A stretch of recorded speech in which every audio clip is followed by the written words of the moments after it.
Hello friends, welcome to the new episode of my channel. আমি Prince এবং এই ভিডিওতে দুটো ব্যাপার নিয়ে কথা বলবো। একদম প্রথমে যেটা নিয়ে কথা বলবো সেটা হচ্ছে পুষ্পাটা আমরা জানি একটা হিউজ বক্স অফিস এনেছে এবং রিসেন্টলি এখন বলতে গেলে মানে বলা যেতে পারে ইন্ডিয়ান সিনেমার second highest crossing box office all time দিক দিয়ে বিচার করতে গেলে এখনও পর্যন্ত নাম্বার ওয়ানে দাঙ্গাল রয়েছে, সেটা 2000 কোটি একটা বক্স অফিস রয়েছে। কিন্তু ইন্ডিয়ান বক্স অফিসের কথা যদি ভেবে দেখি, কারণ দাঙ্গালের বেশিরভাগটা এসেছিল চায়না থেকে, এবার আমি যদি সেই চায়নার বক্স অফিসকে সরিয়ে দিই তাহলে দাঙ্গাল অনেকটা পিছনে চলে যাবে।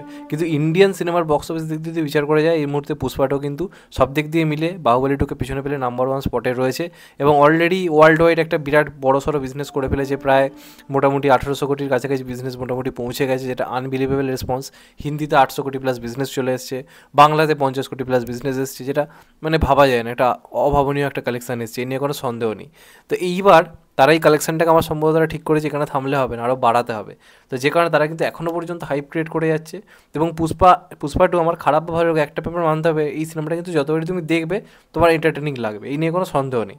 তো সেই হিসেবে বলতে গেলে তারা কিন্তু 17ই জানুয়ারি থেকে প্ল্যান করেছে এক্সটেন্ডেড ভার্সন রিলিজ করে, যেখানে 20 মিনিট এক্সট্রা থাকতে চলেছে।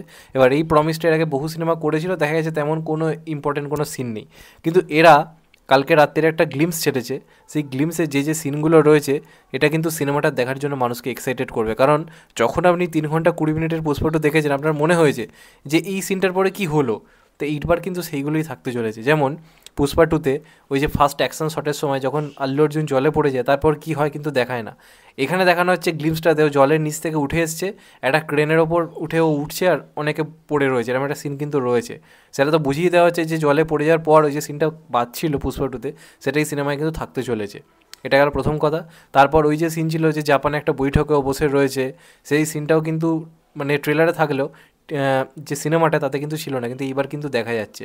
প্লাস ফাহাদ ফাজিলের একটা সিন দেখানো হলো, যেখানে ফাহাদ ফাজিল পুরো পুড়ে গেছিলো, সেই জায়গাতেই আমরা দেখতে পাচ্ছি মঙ্গল সিং এবং তার ওয়াইফ ওখানে কিন্তু এসে দাঁড়িয়ে রয়েছে একই জায়গাতে, আর ও গুলি করছে, চন্দন কাঠগুলো কোনো একটা থেকে এসে পুরো বাইরে পড়ছে। তো এই সিনটারও কী ইম্প্যাক্ট রয়েছে সেটা একটা দেখার জায়গা থাকবে, যে এই সিনেমায় কি তাহলে এক্সটেন্ডেড ভার্সনকে দেখানো হবে যে ফাহাদ ফাজিল বেঁচে রয়েছে, সেটাও কিন্তু একটা কোথাও গিয়ে প্রশ্ন। তো এরকম বেশ কিছু সিন রয়েছে, প্লাস একটা বৈঠক হচ্ছে যেখানে সেই হুপ হুপ করে চেঁচানোটা করে সবাইকে থামাচ্ছে।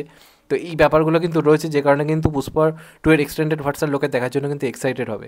এটাকে অনেকেই প্রমিস করেছে, কোনো রকম কোনো এক্সপেকটেশন পূরণ করতে পারেনি, কোনো ইম্পর্টেন্ট সিন সেগুলো ছিল না, জাস্ট একটু আধটু কিন্তু বাদ যাওয়ার সিন দিয়েছিল। কিন্তু এবার এরা এক্সটেন্ডেড ভার্সনে যে সিনগুলো দিচ্ছে সেগুলো কিন্তু সত্যি আমাদেরগুলো নিয়ে প্রশ্ন ছিল।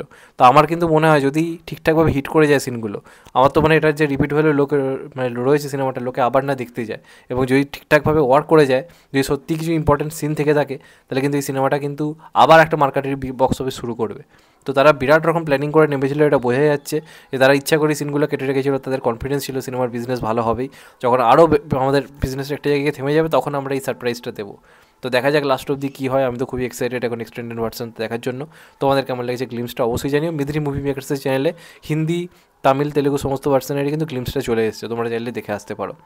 আর এর পরবর্তী যেটা নিয়ে কথা বলবো সেটা রিসেন্টলি সুস্মিতা চ্যাটার্জি একটা স্টোরি ছাড়ে, সেখানে আমরা জিৎ এবং সুস্মিতাকে একসঙ্গে দেখতে পাই, এবং যেটা জানা যাচ্ছে ইনসাইডার রিপোর্ট অনুযায়ী তারা কিন্তু একটা সিনেমার মানে মিটিং করতেই কিন্তু সেখানে গেছিলো।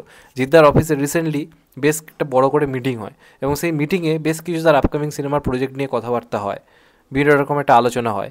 এবং সেই প্রজেক্টের মধ্যে লায়ন ছিল। লায়ন নিয়ে তো এমনি আমরা দেখেছি মিডিয়া মারফত খবর এসেছে যে প্রতিটা মুহূর্তে জিদ্দার তরফ থেকে প্রোডাকশনের সঙ্গে রায়ান রফির সঙ্গে বৈঠক চলছে। তো সেরকম তো হয়েই ছিল, প্লাস আরও আপকামিং কিছু কাজ রয়েছে যেগুলো নিয়ে কিন্তু আলোচনা তাদের মধ্যে হয়েছে, এবং তারই মধ্যে কোনো একটা কাজ সম্ভবত হতে চলেছে, যেটা অ্যানাউন্সমেন্ট এক্ষুনি তো হবেই না, আমাদেরকে ওয়েট করতে হবে পুরোপুরি খাকি টুয়ের ওপর। সেটা যতদিন না রিলিজ করছে বা সেটা যতদিনে কোনো আপডেট আসছে, জিদ্দা পারমিশন পাচ্ছে, তোমাদের কোনো আপডেট দিতে পারবে না, এটা কিছু করার নেই, একটা চুক্তির ব্যাপার থাকে, এটা ফ্যাক্ট। তো যে কারণে কোনো অ্যানাউন্সমেন্ট করা যাচ্ছে না। তো একটা ব্যাপার কনফার্ম যে জিৎ সুস্মিতা কিন্তু আবার জুটি হিসেবে ফিরতে চলেছে, যদিও আমার যে খুব পছন্দের জুটি জিৎ সুস্মিতা তা কিন্তু নয়। চেঙ্গিস আমার ভালো লেগেছিল, আমি এখনও বলছি, কিন্তু জিৎ সুস্মিতার জুটিটাকে আমার অতটা পছন্দ হয়নি যতটা জিৎ লহমা জুটিকে পছন্দ হয়েছিল বা আগে যে জুটিগুলো। তো সেক্ষেত্রে এই জুটিটা ফিরছে ভালো কথা, কিন্তু সেটা যদি একমাত্র চেঙ্গিস 2 হয় তাহলে অ্যাকসেপ্ট করার মতো। আর যদি কোনো অন্য সিনেমাতেও জিৎ সুস্মিতার জুটিকে যদি ফেরানো হয়, আই থিঙ্ক তার জায়গায় নতুন কোনো সিনেমা হলে আমার মনে হয় সুস্মিতার চেয়ে জিদ্দার সাথে লহমা অনেক বেটার একটা অপশান।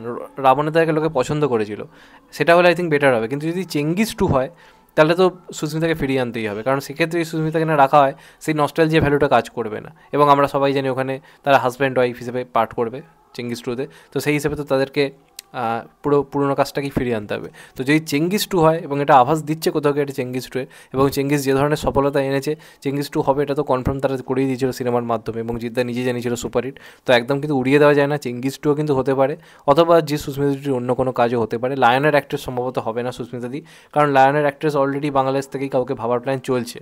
এবার সুস্মিতাকে যদি এদিক থেকে নেওয়ার প্ল্যান হয়, তো লায়ন আমার মনে হয় না হবে বলে।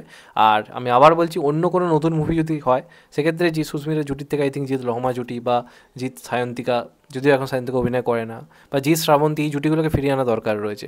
জিৎ সুস্মিতা জুটি ঠিক আছে, সেটা একমাত্র চেঙ্গিসের জন্য ঠিক আছে, ওটা একটা ফ্র্যাঞ্চাইজ ভ্যালু রয়েছে, সেটা হলে ঠিক আছে। বাদ বাকি নতুন সিনেমায় আই থিঙ্ক সুস্মিতাকে ছেড়ে এবার একটু অন্য নায়িকার দিকে জিদ্দার কিন্তু যাওয়া উচিত, তাহলে একটা ফ্রেশ জুটি আমরা পাবো, যেমনভাবে আমরা দেব এবং ইধিকাকে পেলাম। জিদ্দার সঙ্গে কিন্তু ইধিকাকে হেভি মানাবে। তো দেখা যাক এটা কী হয়। চেঙ্গিস টুলে তো খুবই খুশির খবর, এবার এটা একটা আভাসও পাওয়া যাচ্ছে, তো দেখা যাক কী হয়। তোমাদের এটা নিয়ে কি মত অবশ্যই কমেন্টে জানিও। চ্যানেলটা নতুন হলে চ্যানেলটা সাবস্ক্রাইব করে দিও and get the bell icon. ভালো থেকো সবাই, টেক কেয়ার, নমস্কার, আবার দেখা হবে এখন। তো বাই, সবাই ভালো থেকো, সুস্থ থেকো, নমস্কার, টেক কেয়ার, আবার দেখা হবে, ভালো থেকো।